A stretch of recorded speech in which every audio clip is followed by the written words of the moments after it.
Welcome back, everyone. Quickshot and I are here to take a closer look at that last match where Alliance took down the Super Hot crew. And, well, Trevor, a very similar composition coming out of Alliance as we saw yesterday. Yeah, very, very similar. The Gragas top, Riven in the jungle again over some of the other junglers, which is quite surprising. Shook didn't really get as far ahead in the early game this time around as he did previously, but another very strong showing from Xerath. You heard Froggen in the interview, you asked him about Xerath, and he was just saying, it's basically like a better version of Ziggs at the moment. Also replaces the long-range poke that Nidalee had. And in general, Alliance just looked very comfortable.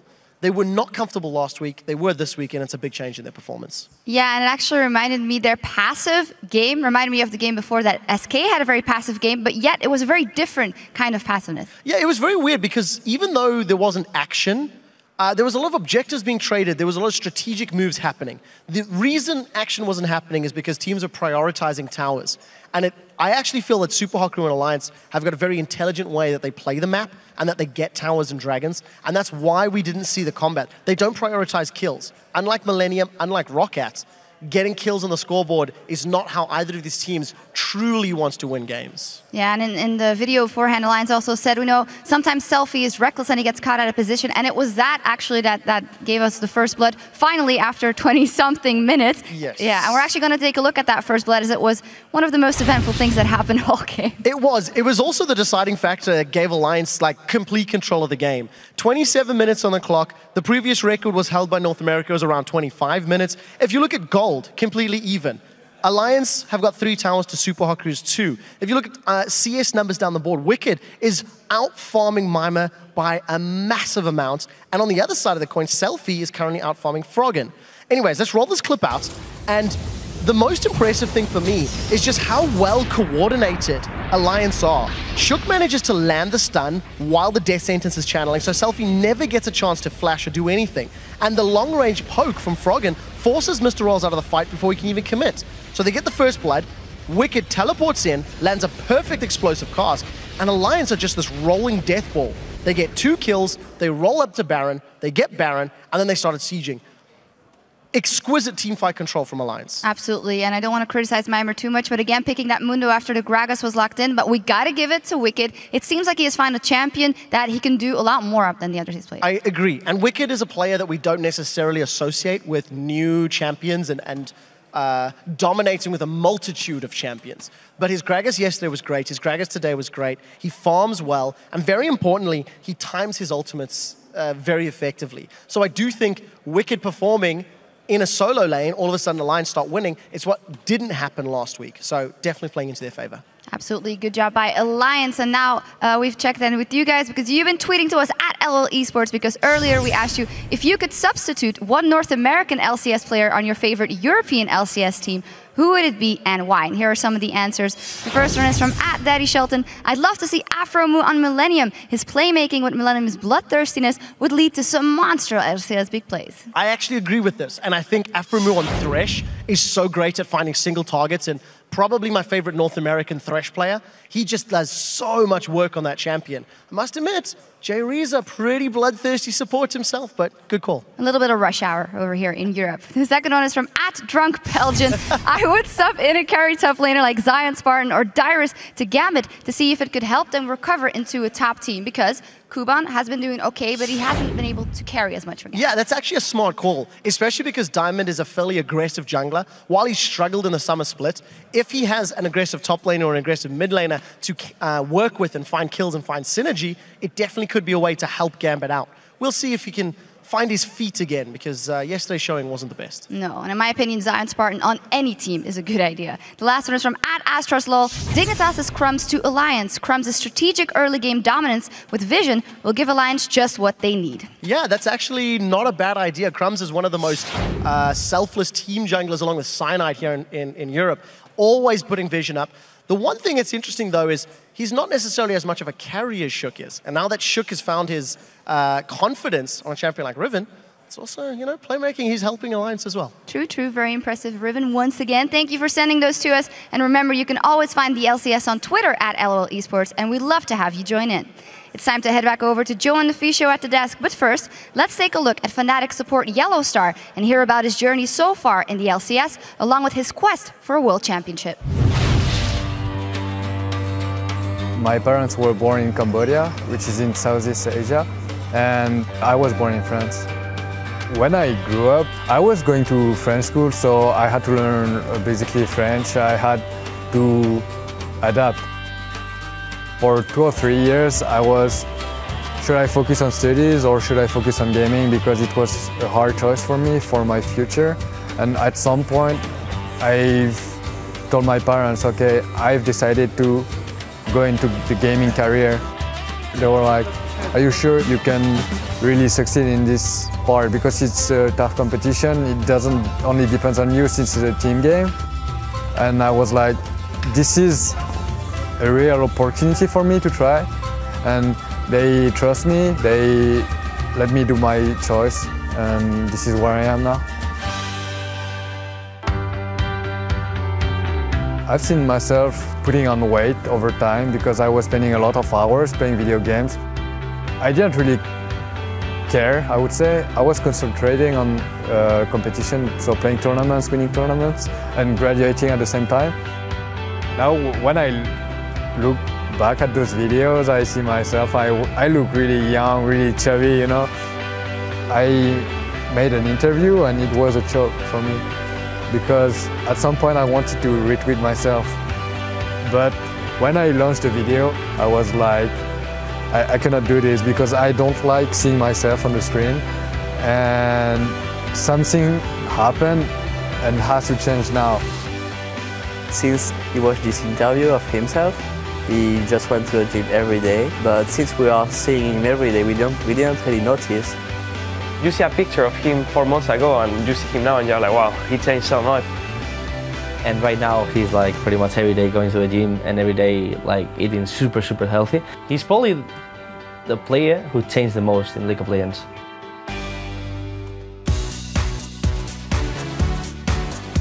I think the support role matches much more to me than being an AD carry. In the long run, it really worked out perfectly. That transition was hit or miss pretty much, and he really made it hit. I have much more time to focus on other stuff that is going around the map and around the game. After 1-2 months, he started playing like any other LCS support, and after 3-4 months, he started playing even better than them. For me, Bora is this kind of player that is so intelligent in the game that he can control a single game alone. I've already got told by a few members, when you have a poor day, when you don't talk a lot, we are a bit lost, and that's true. There is a lot of responsibility on my back, on my shoulders, and I really enjoy that. As far as I know, I'm the only European player that took part in the 3 different World Championships in 3 different teams. I had to choose between my studies and between gaming, and I got to choose gaming. And now I'm in there, I really want to achieve something before quitting. And this is why I'm really motivated and I'm trying to set the mindset of the same thing, which is this year Korea. I think YellOwStaR can act as a great inspiration for many people, both in and out of game there. I mean, we heard him say 3 World Championships in 3 different teams. Brilliant player, legendary status already for me in League of Legends. And keeping the performance up. I mean, he's probably the best support in Europe at the moment, battling with Afromove for the title of best support in the West here. So very impressive after so many years. He can still keep it at the top level. Well, we are going to be moving now, guys, into our final match of the day as Gambit Gaming takes on Fnatic. Things have gone from bad to even worse to possibly as terrible as that they could possibly be for Gambit after they benched Darian and Diamond in week 8. Now, this week saw the return of Diamond in the jungle, but it didn't really have any effect on Gambit's performance, sadly for them. No, they still have the same issues. There's no coordination or synergy on Gambit at the moment, and I don't even think it matters which players they use because it just doesn't work for them as a team. We also start to see a lot of individual mistakes. I mean, look at the game yesterday. We had delayed flashes, which ended up, people just gave up free kills actually. And we also had wrong engages, which simply meant Gambit would lose the team fight, fall behind, and couldn't do anything.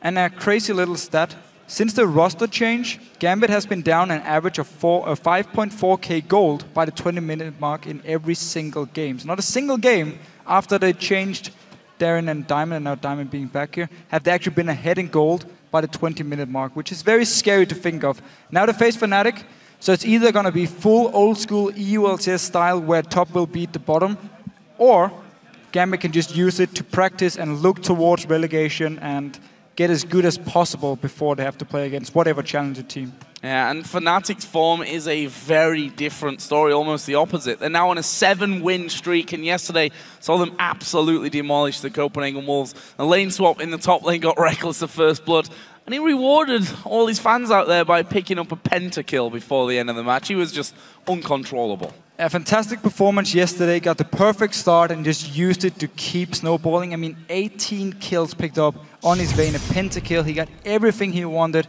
and Fnatic couldn't do anything wrong in the game yesterday. Now, Rekkles, once he actually plays Vayne, he played it 5 times in the spring and summer split combined. He has picked up 42 kills, 5 games of Vayne, 3 deaths, 23 assists here. This is so impressive. It's only 5 games, and he's so good on this champion, and it's weird because teams don't actually ban it because he normally picks something like Lucian above it. So if you take Lucian away, he's going to pick Vayne and just destroy you anyway. So very, very scary. Credit has to go to YellOwStaR as well, however. Yesterday's performance, he set up so many kills for Rekkles. He was always there with the lantern as well, so Rekkles could get out once he picked up some kills. Full credit to YellOwStar's support here. And we can just say with Fnatic, I mean, they just need to keep up this performance and, of course, make sure they don't get too predictable. Like we saw Alliance get a bit too predictable early in the season, start losing some games. If Fnatic can keep mixing things up and keep playing like they do now, definitely looking like the favorites going to Worlds. Yeah, they've already won 3 LCS splits in a row, and this kind of form could make it 4. We'll have to see. Let's check out, though, the 2 starting lineups for both teams. On the blue side today, it's Gambit Gaming, with Kubon in the top lane, Diamond back in the jungle, Nick in the mid lane, Genja on AD carry, and Eduard on support. And on the red side, we have Fnatic with sOAZ in the top lane, Cyanide in the jungle, xPeke in the mid lane, Rekkles as the AD carry, and, of course, YellOwStaR on support. So then let's move over to the vote and see who you guys picked as your favorites in this matchup. With 89% of the vote at LOLesports.com, you think that Fnatic will win this one, avoiding that 90% curse by 1, although was broken yesterday. Yeah, they did break it yesterday. They did, and good to see some people still believe in Gambit here, but it's going to be a very, very tough game. However, everything can happen. I mean, you can go into this game and Gambit completely on fire, gets a few early kills and just snowball out of control, and they might be able to take the win here. We never know exactly what's going to happen. And Fnatic is a team who's shown in the past. Once they're #1 or one of the top teams, they can end up losing to some of the bottom teams because they didn't really prepare for it, or maybe underestimated the team. Something about underestimated them. Thanks for that nugget of information, Deficio. Brilliant stuff. We're going to get into Champion Select here then and see if that Vayne that Rekkles did so amazingly well with yesterday will get through Champion Select. Up until now, it's all mid lane focus. Fizz taken out, Kassadin taken out, and we'll see if that trend continues. The likes of Peke in there, you'd possibly expect Twisted Fate to go at some point in this one. Nick will, I'd imagine, be getting some bans his way, and it is Twisted Fate, the second choice out here for Gambit. So the same 2 bans from Gambit as they did yesterday against Alliance. Then they actually banned Lee Sin as the last one. Could target towards Cyanide, but he wasn't actually too impressive on Lee Sin yesterday, so might leave it open. Let's have a look then. Fnatic taking their time here for ban number 2. If we look what was banned yesterday, Alliance banned out Kassadin, Eve, and Elise. And that's looking like it could be the case here again today. Maybe trying to get Diamond off his game somewhat. Final ban will actually be Morgana, so not wanting that to go into the hands of YellOwStaR or possibly even xPeke. We've seen Overpower run mid lane Morgana here once today. Final ban actually though out is going to be Ziggs. I'm not sure why teams keep banning Morgana against YellOwStaR. He has shown he can play so many different supports. Yeah. And yet you use a ban on his Morgana here, which has not even been his most impressive support, so a bit weird. They've been, however, Gragas was left open now first week by Gambit, not doing the same mistake we saw Subaku do in the last game and let Gambit go over to the red side team. sOAZ, however, is a guy who's played Yorick. He's the only guy who actually won on top lane Yorick, and we could potentially see it. Matchup-wise, it's okay against Gragas. Didn't work for Kubon yesterday, but normally, once we've seen it in the past, it actually worked pretty well against Gragas. So it's not going to be Vayne here today then, but it will be Lucian and Thresh taken. And as you rightly mentioned, team's banning Morgana, and he just says, right, Morgana ban, fair enough, I'll pick Thresh. we've seen the last 2, 3, 4 weeks, YellOwStaR has been so incredibly good with Thresh. It is so weird. Teams keep giving him Thresh here. I'm not sure if Gambit wanted to first pick it or was maybe an idea if Gragas had been banned and get it over to Eduard while banning Morgana and try and put YellOwStaR on something else. But with Gragas being open, of course, they wanted to first pick it in. This gives the most standard and the best bot lane possible for Fnatic, and a bot lane they've played so many times. Rekkles, big fan of Ghostblade and Blazer King on Lucian, sorry. And just be really strong in the mid game, get Infinity Edge as the first item, and then start scaling into the late game as well. And it's basically a dual lane where they've won so many games already on.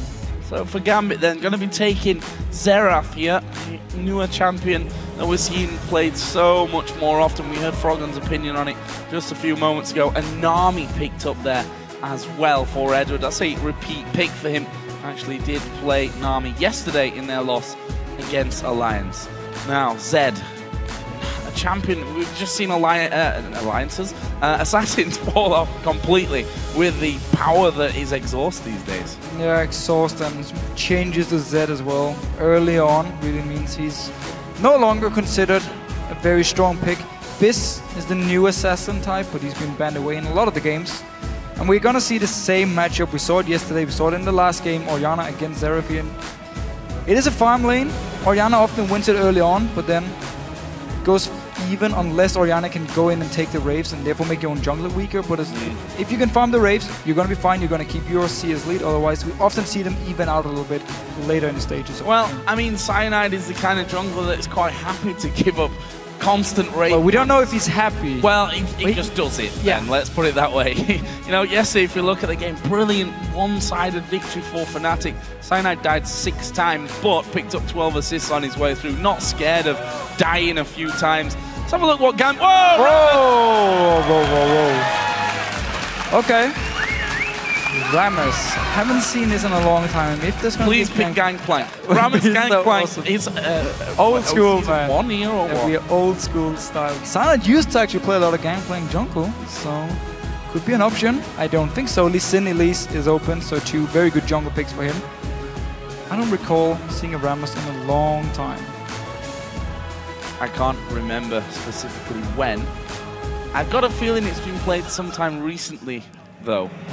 I seem to remember seeing Rammus. In ARAM, maybe? No. Oh, could be. I think... I don't recall seeing it in competitive play. I don't know. You might be right. Oh, Maokai, though. Going to be the pick here for Fnatic. So it says, right, Diamond, you're going to bring Rammus to the table, and I'll bring Maokai in there. Rammus definitely something new here in the LCS. Same. Maokai, of course, we've not seen him for a long time. However, had a few changes that may impact that decision. So 4.10, Maokai had some changes, and his ulti, the biggest change is the fact his ulti will now follow him around. Yeah. So normally, or before, you would just place it on the ground and people would run out of it and you wouldn't really get anything from it. Now it actually follows you around here and you keep getting the damage reduction from it, which is very strong in these team fights. And at the same time, some other changes like your sapling toss now have 50% slow if it explodes for 1 second on you. Your and W the has movement speed as extra well. movement speed, of course. It actually scales with your own movement speed now.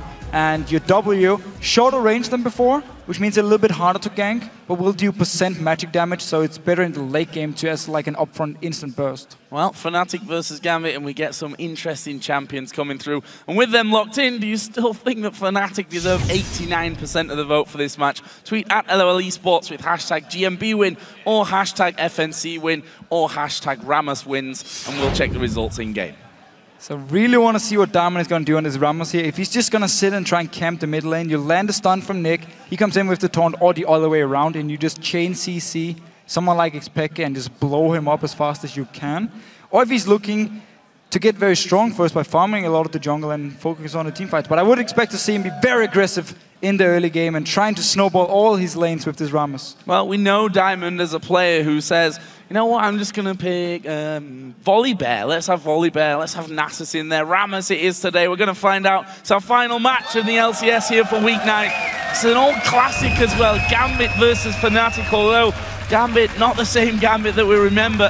Fnatic obviously have a very, very strong run right now. And just to kind of bring this story in line with previous Fnatic versus Gambit games, let's all think back to the time in the last split where Fnatic were on a 7-game winning streak. It was ended by Gambit. So they got a chance to repeat that here. Got a chance to repeat it here. We have two good early aggressive junglers when it comes to ganks, but not exactly junglers if they face each other who just blows each other up. Looking for some more long drawn out small fights, but some very good ganks, a lot of CC from both of them. And it is actually Fnatic moving in here. Already a ward from Gambit to spot them. And Fnatic quickly backs away, then maybe they stay, maybe they back away. It's such a long time since we've seen Rammus coming out. So long, in fact, that I think people forgot that Rammus it could have been an LPL. Somewhat existed. Yeah, it could have been an LPL or GPL even. Yeah, there's some crazy picks over there, that's for sure. We had a Sejuani jungle today, I believe. Oh. Not a thing we have seen for a long time either. Diamond on this Rammus here. There's a lot of CC. Him, Nick, and Eduard can really lock down a target for a long, long time. Buying time then for Kubon and Genja to land all the poke. Gambit kind of with the same style as we saw Alliance play the last 2 games with Gragas top lane, Xerath in the mid lane for poke, Genja instead of Corki you have the Caitlyn now. Work in that case in the same deal with a lot of long range poke here. A bit weaker in the mid game however, with the Caitlyn you really want to get to your late game point before you can start killing people where Corki of course is very, very strong in the mid game. So that's a small difference, otherwise a lot of siege potential from Gambit. And then Diamond just rolling around looking for kills here in this early game. I think we can talk a little bit about Rammus and tell you exactly what Diamond's doing. He went defensive ball curl first, which if you're not familiar gives you extra armor, magic resistant, maybe more importantly returns damage onto those creeps that are going to be attacking you. And of course, just as he hits level 2, put in a point in his Q in the Powerball. That makes him so quick rolling around the map and gives him that little knockback stun when he actually lands it onto, well, either a champion or minions, which happens a lot of the time as well. True, and needs his taunt the E before he can actually really start ganking. Same can be said about Cyanide up here. Want to get his level 3 point as well, so he has all his abilities ready. You have the slows, you have the W as well to snare target. And I want to see how he wants to play the ganks, because some of the junglers I've talked with here in Europe don't really like Maokai because his W was changed, so the range is now shorter, making it harder to actually set up the gank unless you have your flash ready. I want to see how he plays it. You can still flash once he goes towards you and drag him into your own tower, but he doesn't have the same startup animation anymore as he used to do. So it's a little bit faster than before, once he actually clicks onto you. Well, this mid lane has become somewhat of a standard. Orianna versus Xerath. We've seen a lot of Syndra as well into that mix, but another repeat of the Orianna Xerath match, which we actually saw in our last game as well. So see this time how it goes. Obviously xPeke up there with the likes of Froggen as the meanest farming machines around. We'll see them moving back, taking their Wraith camp, taking the enemy Wraith camps as well. Up until now, even lane on the farm. We used to see Maokai with these farm-heavy mid laners, and he would give up the jungle camp, the Wraith camps, maybe even the Wolf camps, but this was all the way back in Season 2 when you had global 10 items on Maokai. You don't have it anymore, so you need to farm the jungle to get enough gold to become tanky, because once you go in with your W into a team fight, you're not getting out again. The point is just staying in the middle with your ulti and absorb as much damage as possible. So you need farm, you need gold to get some tanky items. So if he gives every single Wraith camp over to xPeke, you might see a very squishy Cyanide. We'll see as well if Cyanide ends up going into boots of mobility as we're maybe expecting here with that change to saplings that take your own movement speed to scale up there. Obviously makes them pretty much impossible to run away from, especially for someone like Xerath in the mid lane who's now pretty slow himself. And here is Diamond playing Rammus for the first time in the European LCS. We're going to see if he gets involved now. Actually, Cyanide has read him as well, so both junglers on the top side of the map. Cyanide will be spotted here by Diamond. Just going to wait inside of the brush. There's the Powerball rolling in, and Cyanide actually going to go in for it here. See if Diamond can actually get that taunt down onto anyone. Will be sOAZ that they decide to pull in, but Kubon taking a lot of damage. sOAZ going to jump onto him here. Flash use as well. Powerball still might come down. He's managed to get a blood off on. Cyanide's gone a little bit too deep here as well. Diamond going through. They're both low. Diamond gets the first blood on Rammus here in the LCS. What a... Well, I just didn't expect that to ever be saying that here. So, Diamond, he was waiting for Cyanide to move in, got some damage up front at first, and actually forced Cyanide to back away. And sOAZ, he stayed in, he kept fighting against two members from Gambit. And Cyanide, he didn't know what to do. He kept walking back and forth. In the end, he actually flashed in to try and kill Kubon, but he's already gone. And just end up having to back away and leave sOAZ by himself to die against Diamond here. Very, very tanky already. Due to his W, giving him so much armor and magic resist, which is normally the one. Actually, no, he's probably gonna max his E if he's looking for the ganks here, but W, at least get 1 or 2 ranks, or get 2 ranks in it early on, was the normal thing. It's a long time ago since we've seen Ramos, so excuse me if I'm wrong. But I do seem to recall, you got a few early levels in your W to get some tankiness, and then you maxed up the E afterwards. Well, Deficio, I'm happy to tell you that you're wrong. Oh, sad. 3 points in Powerball. Curiously. Oh, really? Yeah, 3 points in Powerball. Must be for jungle clear then. 1 in his W, 1 in his E as well. So just to keep track of how he's actually building that. That was very wrong. Just a little bit. That doesn't matter. It is. I mean, rightly so. We've not seen Ramos in such a long time. In fact, we also see here triple Doran's Blade for sOAZ after dying and giving up that first blood. Comes back in with a lot more health, a bit more damage, some lifesteal to help him out, survive that lane as well. And we'll see how he plays that one, how aggressive he's going to be. We see that Kubon, he got an assist in there, was able to pick up both the health and mana crystals, obviously working up to an early as possible Rod of Ages. And this Gragas pick is so good in the laning phase. So sOAZ, as you just pointed out, forced to go to a lot of Thorns. Gonna delay his Blade if he wants it as the first item, or a tanky item like Sunfire or Randon's Omen if he wants it as his first item. He is against double AP, so we could see him go for some early magic resist as well. A lot of options here from sOAZ. Normally, Aatrox in Europe, we see Blade of the Rune King as the first item, and you try and focus on being able to one-on-one and farm in your lane for as long as possible. Diamond will give over the blue buff to Nick. He's actually falling slightly behind to Orianna. It's the thing we talk about, how Orianna often does really well early on in the lane, gets a lot of farm, and then focuses on taking Wraith Camps. And as long as he can get the Wraith Camps, he will keep his lead, maybe even extend it. While Nick will just try and get the farm he actually can. Fnatic starting the Dragon. Eduard is recalling here. There's no ward from Gambit, so not really reacting to this one. No, not at all. Xerath is level 7 though, so could try and throw down the ultimate here. Puts in a ward, actually going to spot them doing that one. Decides not to try it, and there is the Dragon going over to Cyanide. First one of the game. Diamond did try and come in there, was a little bit late, and if we look at his movement speed, it's up to 677, I think there was the high point of that Powerball in with mobility boots. It is way too easy for Fnatic to take this Dragon. I mean, Genja and Eduard, they were still in the lane down his bottom side. Eduard was starting to recall, but he cancelled it. And Nick was back in the mid lane, yet nobody moved to actually stop Fnatic from taking a Dragon, with 4 members being around. So a bit too easy for Fnatic to take the first Dragon, but let's see what Diamond wants to do here. If he charges up with the Powerball, he might be able to surprise him, even though there are wards. Yeah, well, 700 movement speed. Very smart. He disables the ward with his sweeping lens and going in. Oh, that's going to be a good pace. Actually, the bubble missing. That's a good playback from YellOwStaR. Actually, almost landed the hook onto Eduard as well. See Diamond's second big gank here with Ramos. Not quite able to get in there and get the finisher. Good work, though, disabling that ward. A very, very smart move. Forced at least a flash away from YellOwStaR. Eduard flashed tried to bubble, actually. Didn't work for him. Lovely Nami voice. Both Genja and Eduard actually looking okay in this lane here. They've had some issues in the past. Yeah. Especially in the early game where they often look for very aggressive trades and have gone wrong for them. With Nami, with the sustain, and you have Caitlyn, the very safe AD carry, they've been able to actually get a small CC. And Diamond looking for xPeke here. Remember, xPeke did actually get cleansed this game in case he does get taunted or stunned by Nick. Yeah, probably going to need it there. Cyanide going to get a barrel rolled his way by Kubon. Good idea from Kubon. And yeah, 44 to 28 CS, just showing you Diamond really zipping around the map and doing a good job of that one. You can pick up Kindle Gem there, along with the ability boost and that Wilco.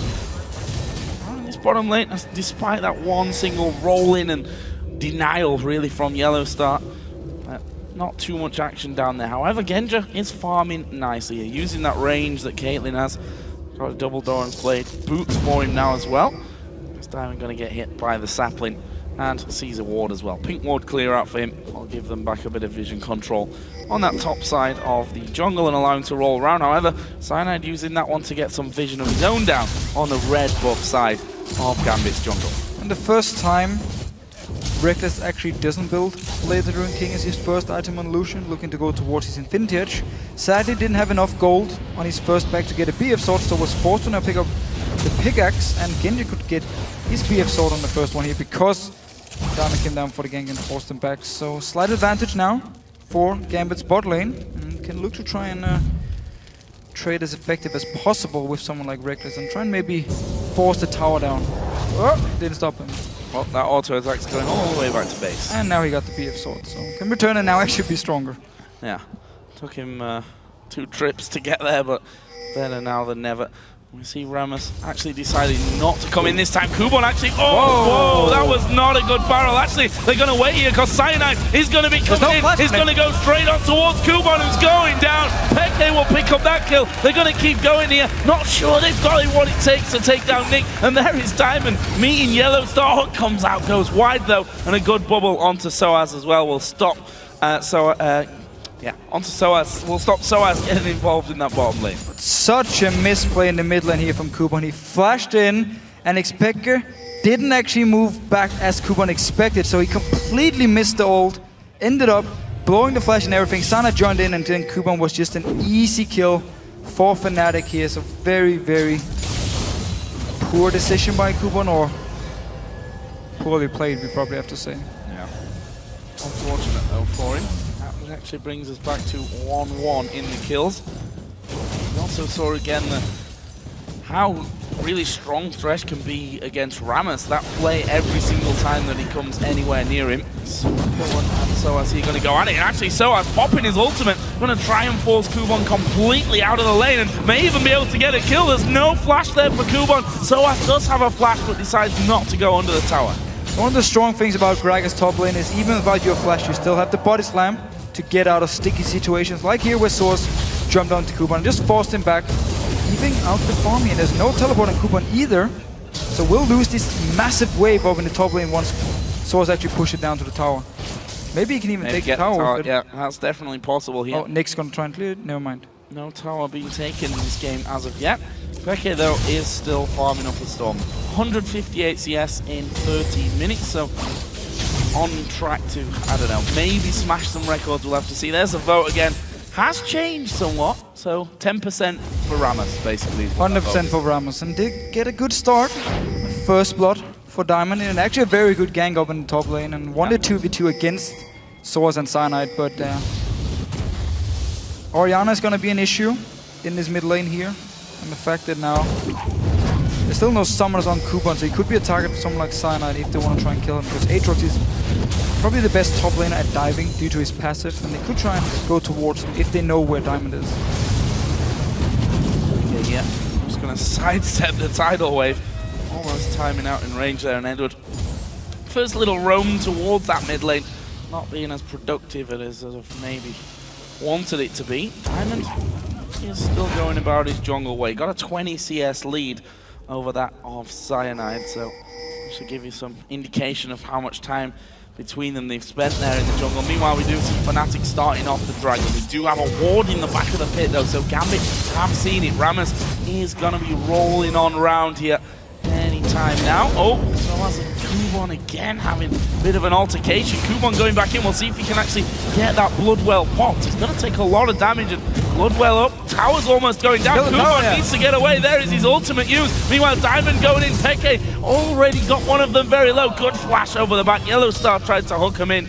In the end, Kubon survives up top. No deaths here, although very low HP around Dragon, which means Fnatic no kills, but they get the second Dragon of the game. A bit like with the very first Dragon, Gambit, they have 4 members near the Dragon to move in and stop Fnatic from starting it, but they're just way too late to react, so Fnatic could group up all 4 members and just wait for Gambit to come in. Split around, we have 2 members coming from the top side, we had 2 members coming from the bottom side, and it was easy for Fnatic to just target Diamond and Nick and force them away and now pick up the second Dragon. And once again, with both Eduard and Genja being in the lane at the time it actually happens.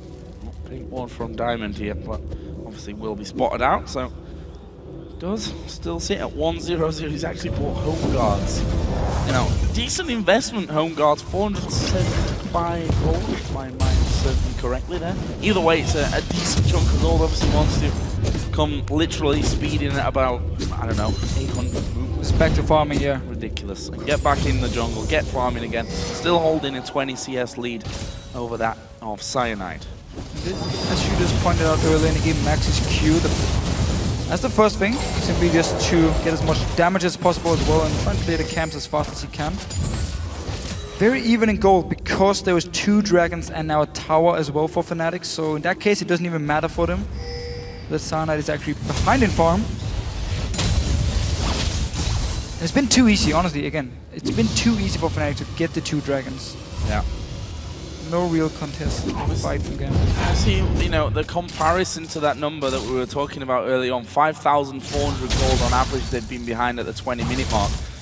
We're at 16 minutes in now, and yeah, 3,000 gold is the difference. So not maybe as major as some of those other games where they've been a lot further behind. So I've actually stood on top of Wardy, and he's careful because Diamond is going to come rolling on through. Good slow will come onto him. Will he? No, he won't flash because he doesn't have flash available. And sOAZ is able to just walk away from that one. So walks away still. Diamond, every time he's close to a lane, he will force people back in. No flash was used by sOAZ, he didn't have to use it. Landed a good slow, but still a lot of pressure from this Rammus. And xPeke even getting Nick's Wraith camp here, so just keeps farming.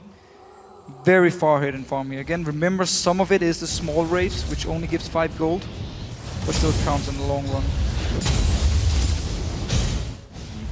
Yeah, bit of an exchange in that lane as we've come to expect from Orianna versus Xerath. Without jungle attention. Oh, there we go. Lantern actually coming in. That is a top quality bubble coming out of Eduard. Will stop that gang completely in his tracks. Beautiful timing. Both him and Genja been looking solid down this bottom lane, just farming away here. Nobody was actually ever close to dying. I don't think they've been trading too much, just focusing on farm. It is in favor of Genja. I'm just going to point it out because there's always people who wants to remind you and say, oh, remember Relic Shield, blah, blah, blah. Relic Shield is... You can see the same CS. If you get it with your AD carry, it goes on to AD carry as well. So it's 162 CS for Rekkles. You don't have to combine the Relic Shield once as well. I think it was back in 4.2 or something it was changed. So you now see them together. Yeah, makes our job easy. We just don't have to count double. I still have to answer people after every game there's a Relic Shield. Remind them. Don't worry, we know.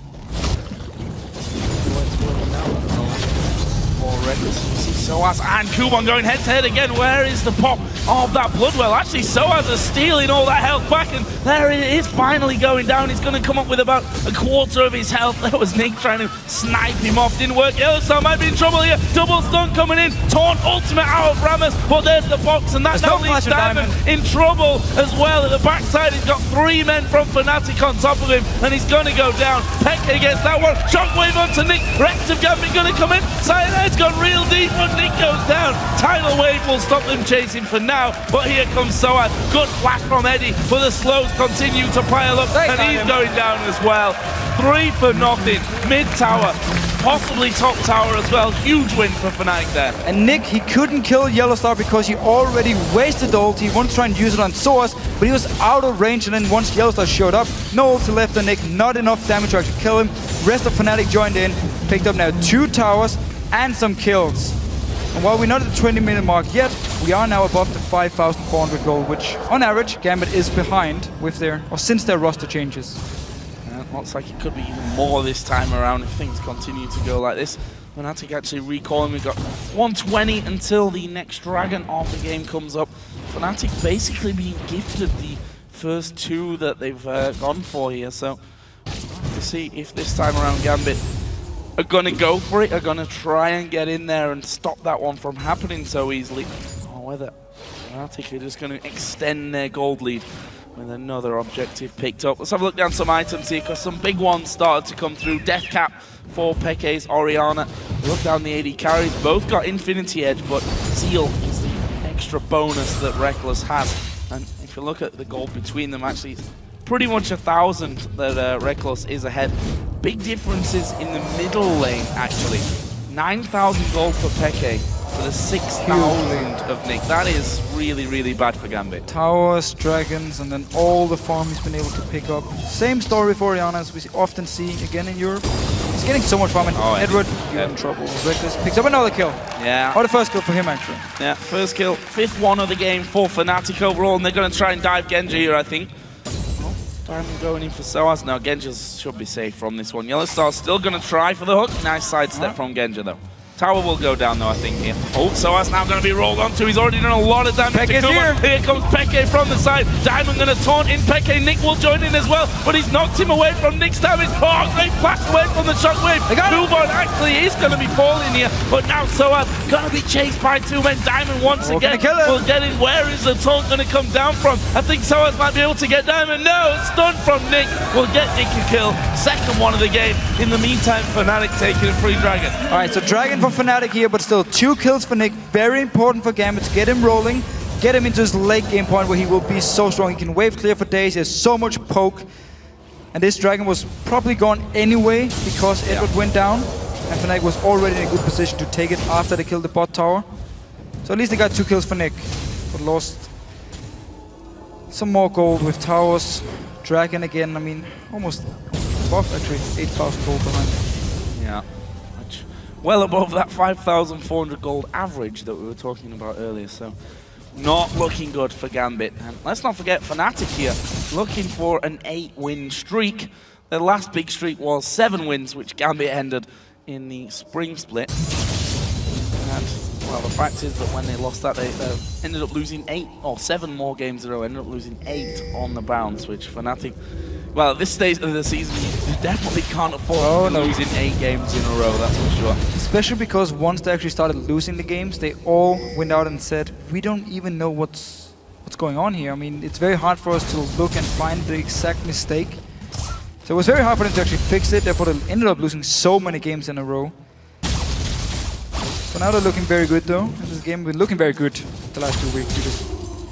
While we're talking about streaks, I mean, we talk obviously about the positive one, Fnatic 7 wins in a row. We should also talk about Gambit's losing streak because they've lost 8 games. 8 games in a row, that is...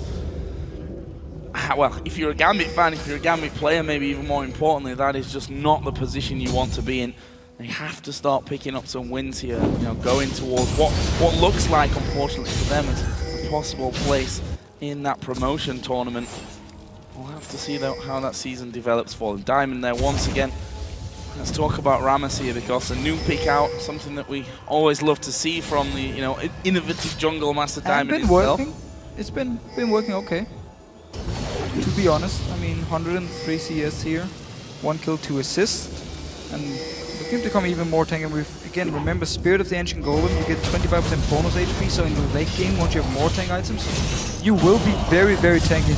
Right now, however, he's in trouble. Yeah, he's dead in fact. Well, you know, YellOwStaR hooked the minion in there, but was able to follow through, got the box down, got himself a flare. I think Fnatic are thinking about Baron now. They've just taken out the jungler. No smite available for Fnatic. And at 23-45, Fnatic starting off Baron. And I believe that they should get this one before Gambit come across. It's going to be up to Nick to snipe down with his ultimate here if they want to be able to pick it up. They don't. Fnatic get Baron. Baron for Fnatic here. Gambit still staying around now. They actually spot them with the ward and just runs away here, but killing Diamond, 24 minutes in, the rest of Gambit is completely out of position, nobody even moving towards the Baron to try and stop Fnatic. And just another kill, another objective, even more gold here, and Diamond might be looking for something. He's definitely quick out of base with home guards on, that's for sure. But what is he able to bring them? 33 CS, he's got advantage over Cyanide, but you can argue all day long, has Cyanide had a bigger impact? You look at the scoreboard at least, 1-2-2 for Diamond, 4 assists only to the name of Cyanide. And I think it's hard to really judge a pick, something like Rammus when, you know, your team is in a massive slump, is on a losing streak of 8 games up until now. It needs to be, I think, a bigger sampler size than a single game against Fnatic, who are the informed team right now. Yeah, very true, and also want to see it in different comps before you can really judge the champion here.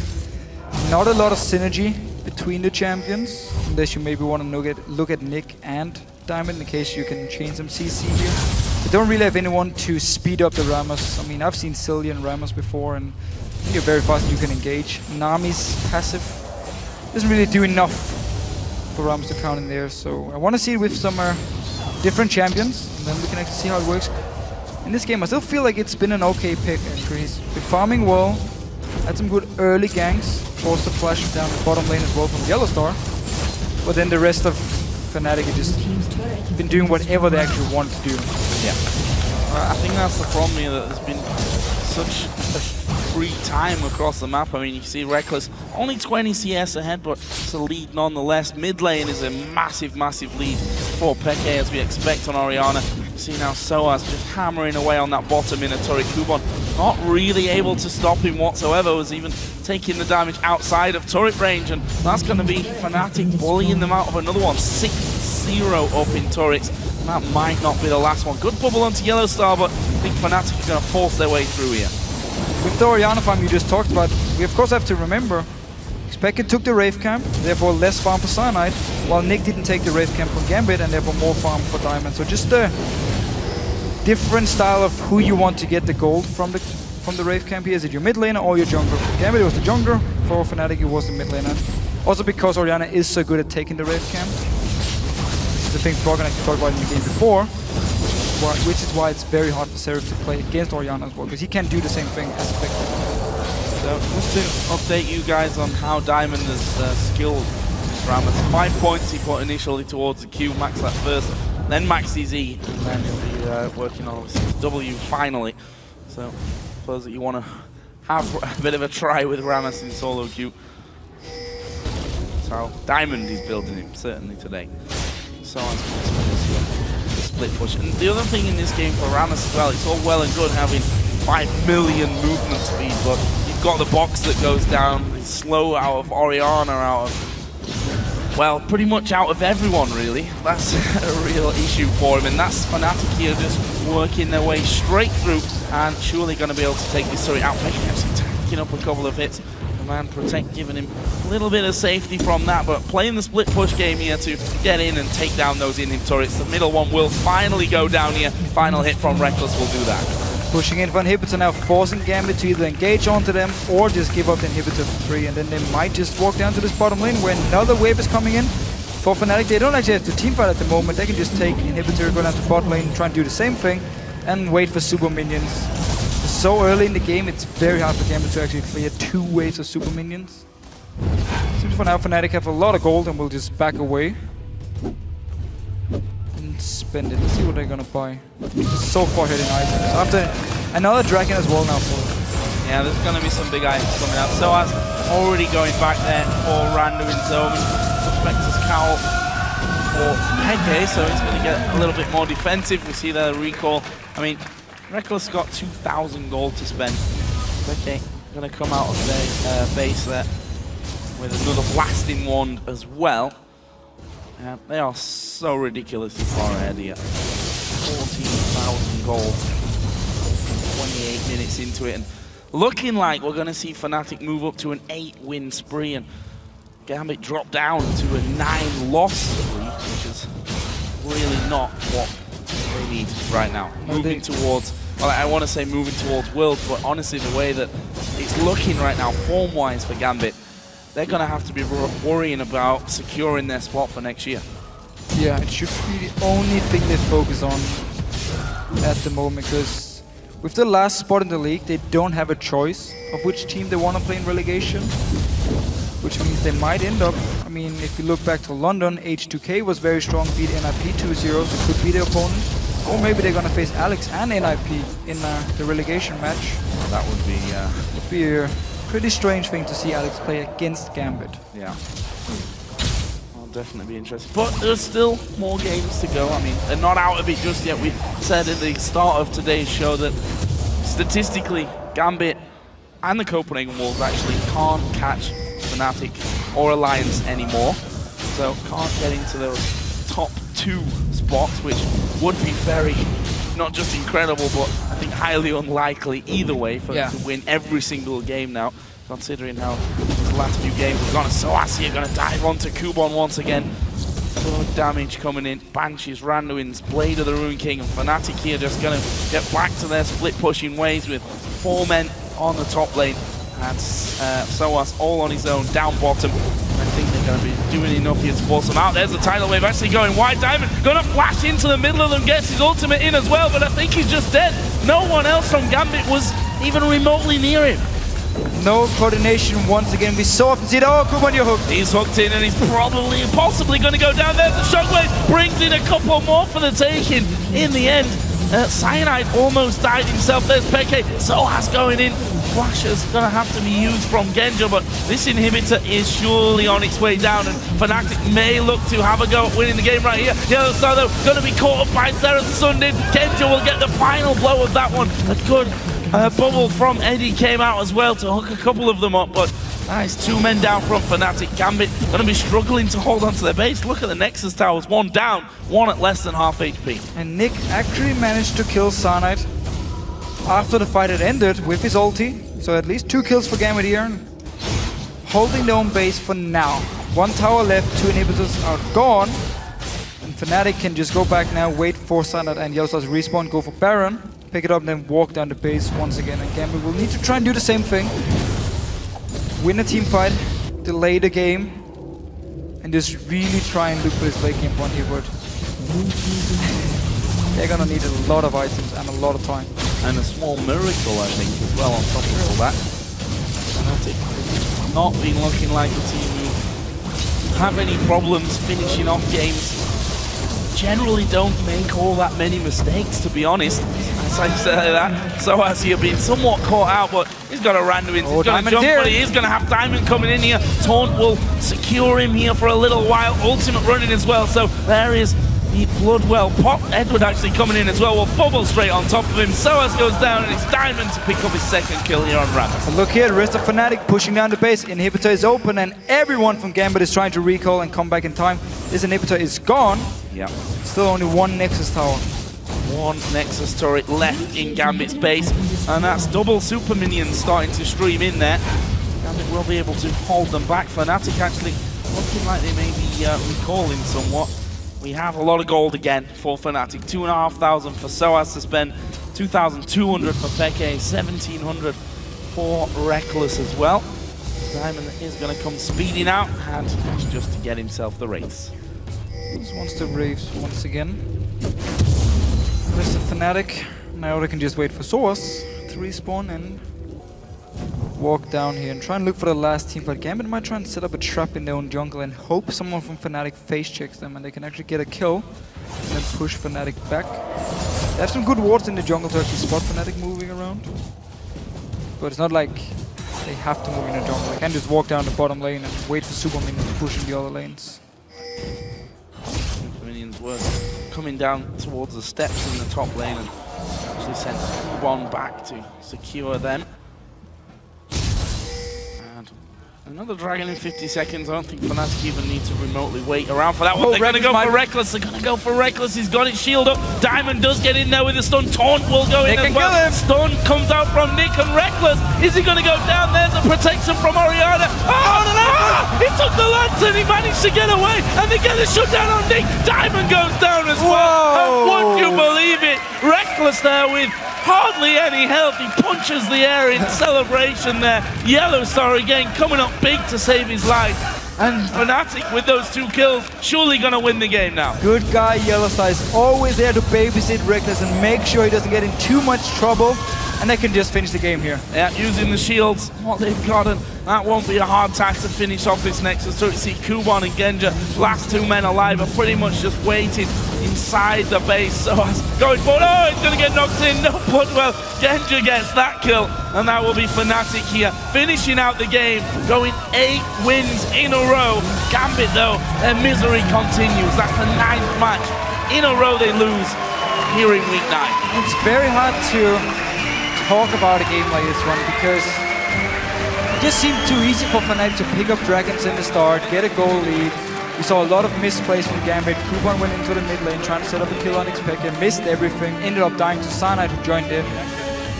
And Fnatic just played it very slow, didn't really have to take any chances, picked up dragons, picked up the towers, got some good farm, xPeke, farmed like a monster in the mid lane, of course, picked up 5 kills as well. And weird enough, we're just a better team. We're the better team, and well, it's hard to really have seen this game going any other way. I keep mentioning those win and loss streaks that have been happening for both of these teams, and you know, it's the team with the worst form in the league, it's the team with the best form in the league, and you saw that quite plainly. It was almost 20,000 gold the difference, a similar number to what Gambit lost by yesterday when you looked at their gold totals. By the end of it, you see somber faces all around, to be honest, for Gambit, because, as I said, fighting for their future here, and it's not looking good. They really have to just ignore the losses they have now and just think of it as practice. It's not LCS anymore, it's just a scrim, it's just practice. You can try some new picks. We saw Ramos here, okay, worked out okay in the start, didn't end up doing anything in the end because they fell so far behind. But just go in and try and improve as much as possible. Don't care about winning or losing, doesn't matter anymore, because you're not really fighting for anything except for maybe catching Copenhagen Wolves, who are now a few wins ahead of you, so you can choose an opponent. But if you can't even catch Copenhagen Wolves, ignore it, practice, try and find something that really works for you against the LCS teams and try and use it against the challenger team you're going to face in the promotion tournament, and then try and re-qualify for the LCS. And then you can start looking forward and start building, or look at the team and say, okay, do we need to make any changes? What's going on here? What can we actually do to make sure next split Gambit comes back as a strong team? Well, that's the hard thing I think that Gambit have now.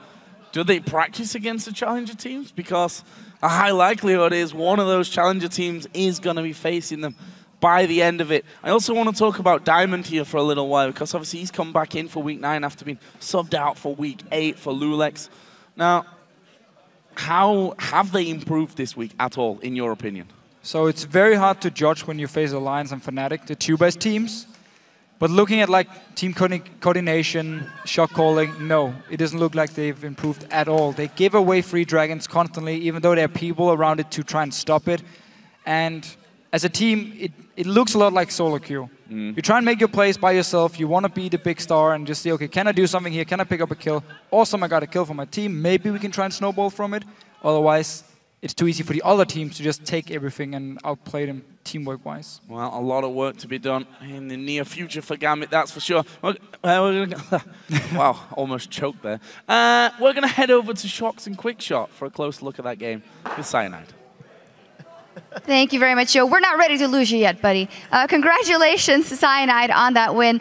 First off, did it give any extra anxiety to you going into this game, knowing that it's been Gambit in the past that has stopped these winning streaks time and time again? Yeah, we were a bit like joking about it, but we don't really believe in that kind of stuff, so we were just like, yeah, just win the game. Yeah, and you did talk me through the Maokai pickup. A lot of changes coming in for him in 4.11. What was it in those changes that made you like him again? Well, I didn't honestly play him that much yet. Like, I was only playing him in solo queue. I didn't play him in pre-made, but I didn't pick it because I felt really arrogant or something. I just picked it because I think it was really good with our comp. So I was just like, let's just try it. And they had a Rammus as well, so I was like, tank, jungle battle, like old school. But yeah, I think the hero is pretty like better now because of the you don't have that much trouble jungling anymore. So it's pretty good if you get to like team fights equal. Well, I want to ask a little bit more about the Rammus pick. Diamond in particular has actually pulled out 2 new junglers against you guys. He played Skarner all the way back in Super Week, played Rammus today. We're seeing junglers playing Rengar, and we're seeing Riven as well. So let's ignore Lee Sin, Elise, and Evelyn. What's your opinion on the rest of the junglers? Are they up to scratch? And why are we seeing them more this week and sort of, this last sort of 10 days than prior? Maybe it's because there are some more jungler bans or people want to try out some new stuff with the new items. But I still think like Elise, Eve, and Lee Sin is like tier 1, and everything else is like tier 2. Does that say something about you guys and your picks, that you're comfortable now picking a Maokai in a matchup like this? Did it say something about the comfort level of Fnatic in general? Yeah, I think we were pretty confident heading into this match. So yeah, we are not afraid to try new stuff, even if it's like a serious game. Well, let's talk a little bit about this winning streak, 8-0. It looks like you guys are getting very well prepared for playoffs. Is there something different in the Fnatic house in terms of preparation or build-up in these last few weeks that has allowed you to pick up these wins that you were not doing at the beginning of the split? I think Alvarez Arena is really helping us to prepare for all the games. Like, we are really trying hard to prepare for the games and know our opponents better. So I think that partly contributes to the fact that we are not just like randomly losing sometimes. We are being pretty solid just because I think we are a bit better than most teams now. We will see how it goes to playoffs. Maybe things will change. Yeah, you say you look ahead to playoffs, and obviously it's Alliance that's in that top spot, and maybe will be the team that you'll have to beat. If you had to pick one thing that you think that Alliance is better at than you guys right now and that you might have to work on, what is that? It might be like their late game rotations. At least in the past, we got some trouble with them if we didn't win early too hard. But I think we can like beat them anyway. I think you can beat them anyway. Well, you did beat Gambit here. Congratulations. All right, now let's check in with the duo of Joe Fischio for a look at the standings and the developing playoff picture as we end week 9. Thank you very much, Shox. And with only 2 weeks left in the split, here's where the teams currently stand. Alliance and Fnatic are the favorites to go to playoffs, possibly to Worlds. They sit comfortably in the 1 and 2 spots after both teams went 2-0 here in week 9. Tied for third are the Super Hot Crew and Millennium, while SK Gaming have fallen all the way to 5th after losing both of their matches this week. Then we have Rocket, who sits in 6th place, but are only 2 games out of the 3rd and very much alive as well, heading into week 10 here. And despite a win earlier today, the Copenhagen Wolves just under Rocket, actually still chasing towards the playoff spots here. And down in the bottom, we have Gambit 8th place, and things are not looking too good. Yeah, indeed. 2 games behind, 2 wins behind the Copenhagen Wolves now. And here are the players who we've selected for our OP team from this week's action, starting in the top lane with Wicked. Really looking good on Gragas here, and we see Alliance put a lot of focus on early picking it, making sure he gets his Gragas, and very strong laner. Wicked. Winning the lane here really means for Alliance, it's something we haven't seen too often from Alliance, and it means the rest of the members now can just relax a little bit, and in the team fights with this Gragas, we just see how strong it is every time. And with that Alliance 2-0, we stick with them as well for the jungle role as we pick Shock, another great win. 2 Riven games this week. Yeah, another new champion for him, Riven Jungle, the first guy to pull it out here in Europe. 18 KDA in these 2 games here, so very strong performance. I'm not even sure if he died in any of the games. And we just see the ganks he can do early game here with Riven, because he has so much early damage, is very powerful, and really used it against Gambit yesterday to snowball. And he did die today. He was the only person on Alliance to die. In the mid lane, we've got the new boy on the Super Hot Crew, Soren. On the Copenhagen Wolves, sorry. On the Copenhagen Wolves, yes. Soren, yesterday, he actually looked okay on Rise. It was a hard game for him to do anything in. And today on Orianna, 7-1-6. Very, very strong performance against SK Gaming. For some reason, gave him Orianna, his main champion. Not sure why. I think we're going to see it banned next week. And the AD carry role, not really a surprise to anyone, I think. Rekkles, massive KDA.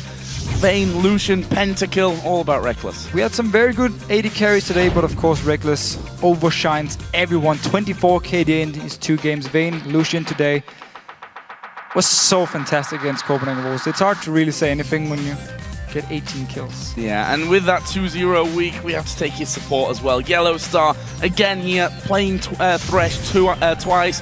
Both games, he was brilliant. Always babysitting Rekkles, always ready to help him or the rest of the Fnatic members if they are out of position. And he really loves to roam around as well. We see it in this game against Copenhagen Wolves, where he sets up so many kills early on. And he's just the best support we have in Europe at the moment. Definitely agree with you on that front. Our pick for the most valuable player should also come as no real surprise. But with a massive performance this week, we have to give it to Fnatic's Rekkles. It was amazing. 18 kills yesterday, solo carried the game. Today he didn't have too much of an impact, but he didn't really need to because the rest of Fnatic did so well. And he didn't die a single time in these 2 games. It's something we often see. Still #1 KDA in Europe as well.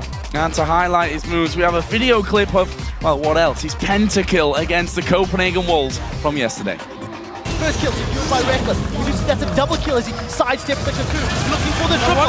Rekkles is on the triple. He's looking for one shot. That's the quadra. He's looking for 5. Towers down on the back line. Rekkles makes the penta. He gets it. That's a pentakill. Absolutely incredible. We've seen it 3, 4, 5, 6 times already, I think, today in the highlights. And such a brilliant, it's such a fantastic player. And good guy Cyanide stays under the tower. Actually ends up dying for it, just to give the penta over to Rekkles, so he didn't have to bother about the tower. Well, fantastic performance from Rekkles this week and from the entire Fnatic team, now looking very strong. Of course, the League Championship Series will continue on Saturday in North America, starting with Curse versus Team Dignitas and Evil Geniuses versus Counterlogic Gaming. And then Team Solo Mid will take on LMQ, and Cloud9 will go up against Complexity. And the North American Challenger Series takes over with a quarterfinal best-of-3 between Curse Academy and Wasabi Gaming. And those matches start on Saturday at 9 PM Central European Summer Time, 12 noon Pacific. And the European LCS will continue next Thursday, July the 24th, with Roccat versus Gambit and Millennium versus Copenhagen Wolves. And then we'll have a top-of-the-table clash between Fnatic and Alliance, and then SK Gaming will take on the Super Hot Crew. And that all starts at 6 PM Central European Summer Time, which is 9 AM Pacific, right after the LCS preview show. But right now, it's time to send it over to the European Challenger Series quarterfinals, where Gamers 2 take on Playing Ducks in a best-of-3.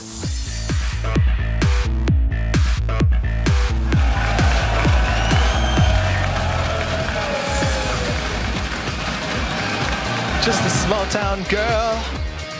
No! Living in a lonely world. We can fight. We can fight. We can fight. Just go disrupt them. All 30 seconds. I'm gonna ulti. Get there, get there. Trash. And raid it. Lucian. Kill Lucian. Okay, TP. Shut up. Okay, it's cancelled. Okay, nice. Push me.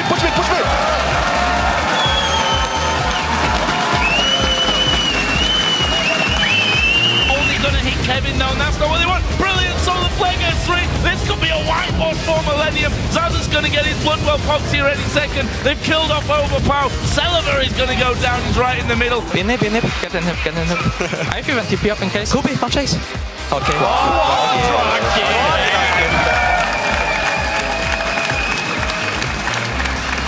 You have the same chair at home. How can you not know? No, it's not the same. It's much closer than us. Agree. We have big quality IKEA chairs from Sweden. Oh, Selfie needs to be careful. Oh, the hook's coming in. This is going to be first blood. Chunk is going to take it. 27-40 into this game. Mr. Rolls also going low at the back. They need to get away. It's a great ulti out of Wicked, and that will be the second kill. He posted it. The pentakills for all the ladies out there, and then I check his comments. He had full ladies on the comment. Yes! Stone comes out from Nick and Rekkles. Is he going to go down? There's a protection from Oriana. Oh, no! He took the lance and he managed to get away, and they get a shutdown on Nick. Diamond goes down as well.